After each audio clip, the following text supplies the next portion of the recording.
Today I will discuss before you the new chapter, the Reformation movement. The Reformation movement.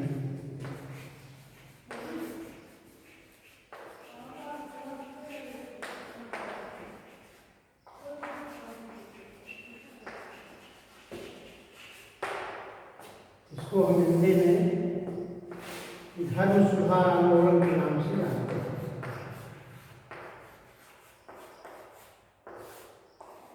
ये भी this chapter is also important for examination point of view. ये भी chapter परीक्षा के दृष्टिकोण से बहुत महत्वपूर्ण है। The question may ask in the examination. इस चैप्टर से भी प्रत्येक वर्ष प्रश्न पूछे जाते हैं, तो ये भी क्वेश्चन बहुत इम्पॉर्टेंट है। उसको ध्यान से सुनिए आप लोग और उस पर एक नोट्स बनाइए। धर्म सुधार आंदोलन, द रिफॉर्मेशन मूवमेंट। 16वीं शताब्दी के प्रारंभ में जिन धार्मिक आंदोलनों की शुरुआत हुई उसे धर्म सुधार आंदोलन के नाम से जाना जाता है, क्योंकि 16वीं शताब्दी के प्रारंभ में यूरोप के अनेक राज्य कैथोलिक चर्च से पृथक तथा स्वतंत्र हो गए। कारण यह था कि धर्म के क्षेत्र में अनेक कुरीतियाँ तथा अंधविश्वास व्याप्त था और उन कुरीतियों तथा अंधविश्वास को समाप्त करने के लिए जो संपूर्ण यूरोप में व्याप्त था, उनके लिए एक आंदोलन की शुरुआत हुई जिसे धर्म सुधार आंदोलन के नाम से हम जानते हैं। तो यूरोप के विभिन्न देश जहाँ पर कैथोलिक धर्म का प्रभाव था, कैथोलिक चर्च में अनेक कमियाँ आ गई। इनके पदाधिकारी विलासी हो गए, इनमें भ्रष्टाचार व्याप्त हो गया, ये धर्म के अनुसार आचरण नहीं किया करते थे। इस कारण से जो कैथोलिक चर्च से मध्य यूरोप के अनेक देश जैसे Germany, Italy, France, England, Spain आदि अनेक देशों ने रोमन कैथोलिक चर्च से अपने को पृथक कर लिया। इन्हीं व्याप्त बुराइयों के कारण ईसाई धर्म अनेक धर्मों एवं संप्रदायों में विभक्त हो गया। रोमन कैथोलिक चर्च था जो अनेक धर्म एवं संप्रदायों में विभक्त हो गया, जिसे के द्वारा धर्म सुधार आंदोलन की शुरुआत हुई, क्योंकि इसे धर्म सुधार आंदोलन को प्रोटेस्टेंट मूवमेंट भी कहा जाता है। प्रोटेस्टेंट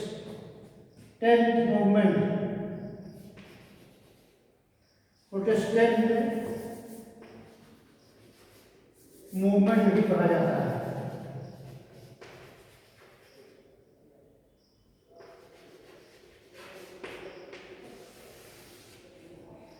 इसको प्रोटेस्टेंट मूवमेंट, इसे प्रति धर्म सुधारवादी आंदोलन, इसे प्रोटेस्टेंट मूवमेंट भी कहा जाता है। धर्म सुधारवादी आंदोलन को प्रोटेस्टेंट मूवमेंट भी कहा जाता है, क्योंकि धार्मिक सुधार की दिशा में जो अनेक नियम बनाए गए, जिसमें लोगों ने धर्म के क्षेत्र में व्याप्त कुरीतियों के प्रति जो आवाज़ उठाई, जो सुधार करने की कोशिश किया लोगों ने, उसको प्रोटेस्टेंट मूवमेंट के नाम से जाना जाता है। इस प्रकार से पोप ने धर्म की दिशा में इनके अनेक पदाधिकारी होते थे। पोप के अंतर्गत कार्डिनल एक पोप था। पोप जो है ईसाई साम्राज्य का सबसे बड़ा अधिकारी था। इसके अंतर्गत कार्डिनल होते थे।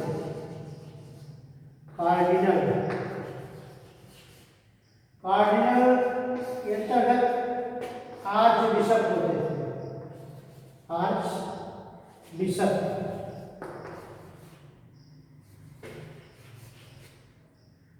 बिशप के अंतर्गत बिशप होते थे।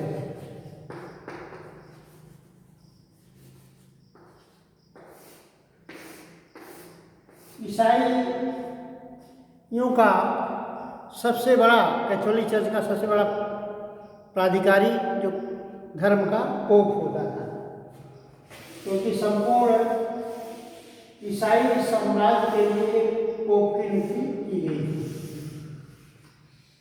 अब पोप के बारे में यह कहा जाता है कि यह प्रभु ईसा मसीह के प्राधिकारी पीटर को दिया गया उपदेश है। पीटर को दिया गया उपदेश है। मीन्स कहने का तात्पर्य है प्रभु ईसा मसीह ने मानव कल्याण के लिए जो उपदेश दिया वह पीटर को समर्पित किया है। पीटर को उन्होंने आदेश दिया कि जाकर के मानव का कल्याण करिए। अब पीटर के बाद जो भी पोप हुए उनके बारे में माना जाता था कि प्रभु ईसा मसीह के द्वारा नियुक्त प्राधिकारी हैं और उनके द्वारा जो कार्य किया जा रहा है प्रभु ईसा मसीह द्वारा आदेशित कार्य हैं। इस प्रकार से पोप को जो उपदेश पोप का कार्य था कि प्रभु ईसा मसीह के सिद्धांतों का प्रचार प्रसार करना, उनके विचारों के अनुसार आचरण करना और लोगों से संव्यवहार करना, जिससे कि धर्म के क्षेत्र में पुनरुत्थान हो, लोगों का कल्याण हो। तो इस तरह से पोप जो है धर्म का सबसे बड़ा प्राधिकारी था ईसाई धर्म का। उसके अंतर्गत 3 प्राधिकारी होते थे। कार्डिनल, दूसरा प्राधिकारी था आर्च बिशप, तीसरा प्राधिकारी था bishop. Cardinal, arch bishop, bishop.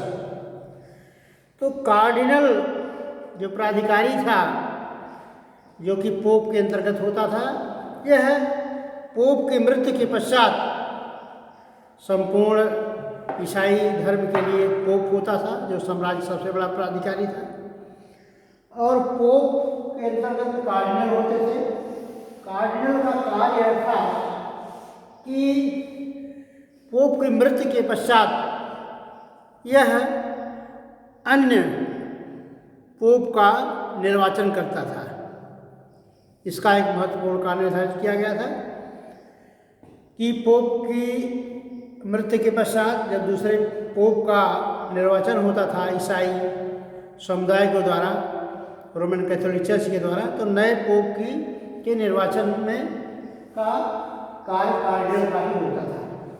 और कार्डिनलों की संख्या जो है 53 कर दी गई थी। इनकी संख्या बढ़ा करके 53 कर दी गई और 53 से बढ़ाकर फिर 53 से बढ़ा करके पोप के समय इनकी संख्या 70 कर दी गई। कार्डिनल्स की संख्या जो है 70 हो गई। तो पोप ने 70 मेंबर्स हो गए। पोप ने एक आदेश जारी करके रोक दिया कि कार्डिनल्स की संख्या 70 से अधिक नहीं होनी चाहिए। ये साम्राज्य के पूरे भाग में फैले हुए थे, जो कि पोप के नीचे होते थे। और पोप कार्डिनल के बाद दूसरा प्राधिकारी था आर्च बिशप। आर्च बिशप जो है ये प्रांत का सबसे बड़ा प्राधिकारी था। कैथोलिक चर्च का दूसरा प्राधिकारी था आर्च बिशप। ये प्रांत का प्राधिकारी होता था। इसका कार्य था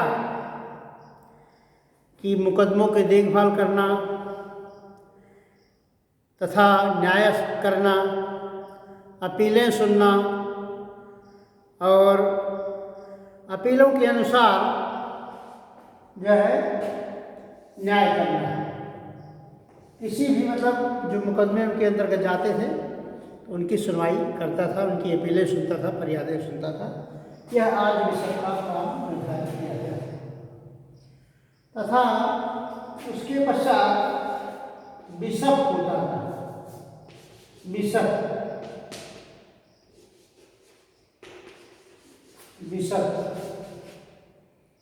बिशप जो है आर्च बिशप के नीचे का प्राधिकारी था।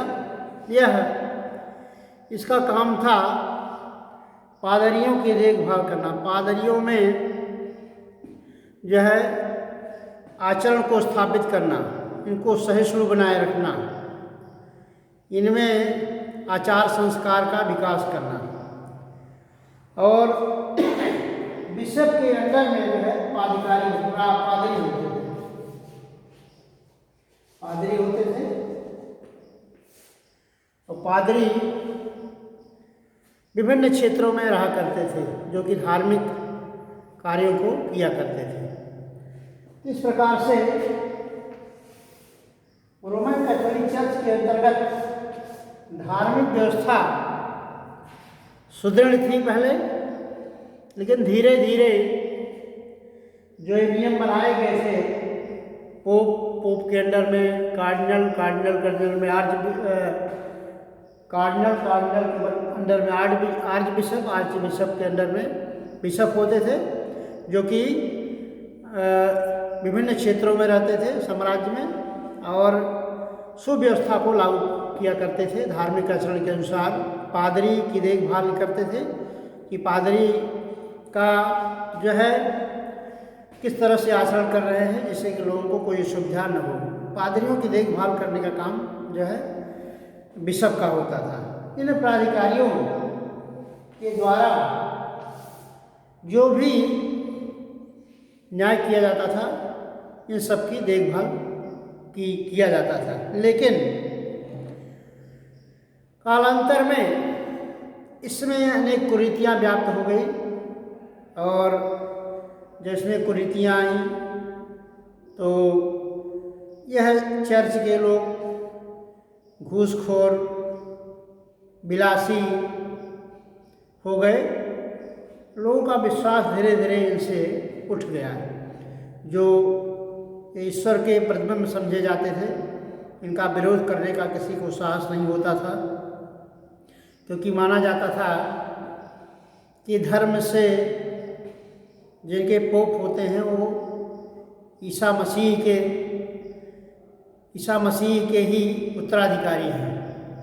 लेकिन जब इनमें जो है भ्रष्टाचार व्याप्त हो गया, कुरीतियाँ व्याप्त हो गई और निचले स्तर के लोग जो है तमाम राजनीतिक मामलों में हस्तक्षेप करने लगे और यहाँ तक कि बिना चर्च के आदेश के कोई सी कार्य का क्रियान्वयन नहीं होता था।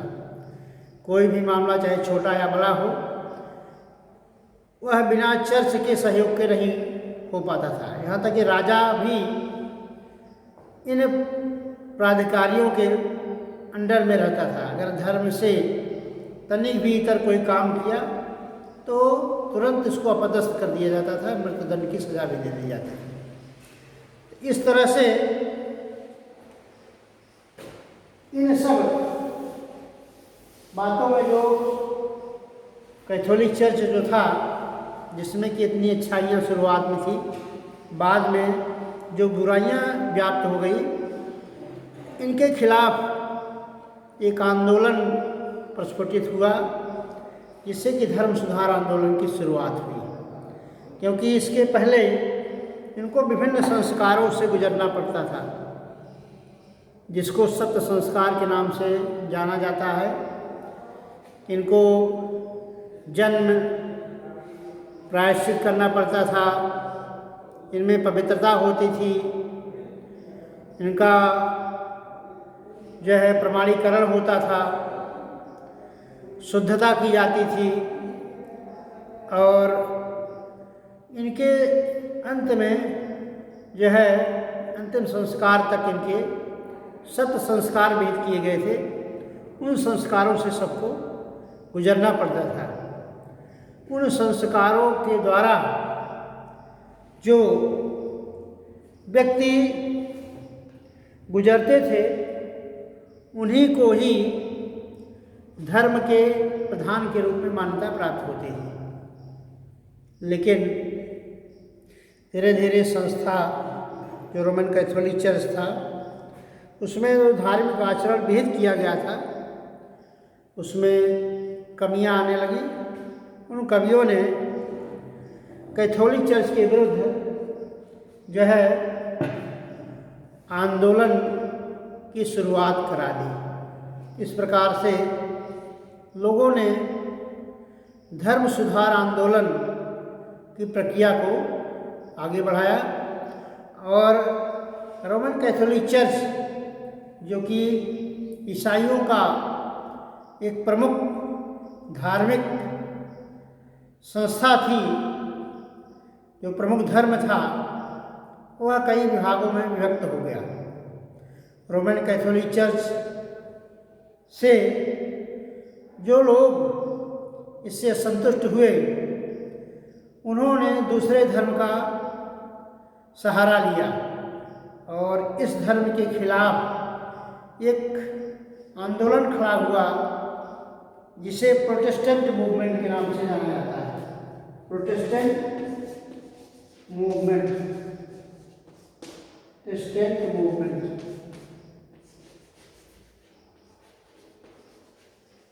मूवमेंट के नाम से जाना जाता है। अर्थात जो आंदोलन हुए उनके खिलाफ, और जो कैथोलिक चर्च से जो लोग नाराज हुए, उन लोगों ने एक नए आंदोलन की शुरुआत की, जिसे प्रोटेस्टेंट आंदोलन के नाम से जाना जाता है। इस तरह से प्रत्येक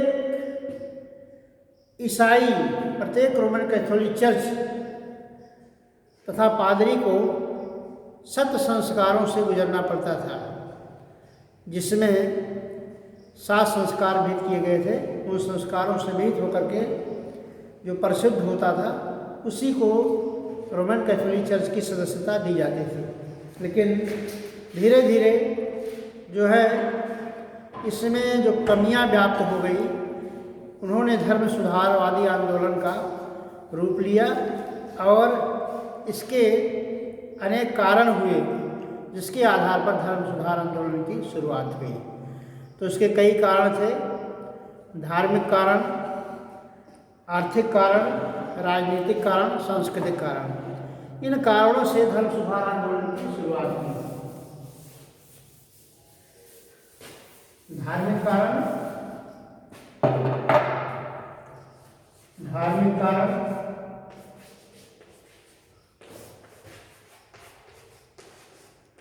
रिलीजियस काजेज,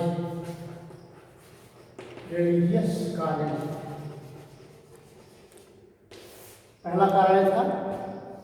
और दूसरा कारण था आर्थिक कारण,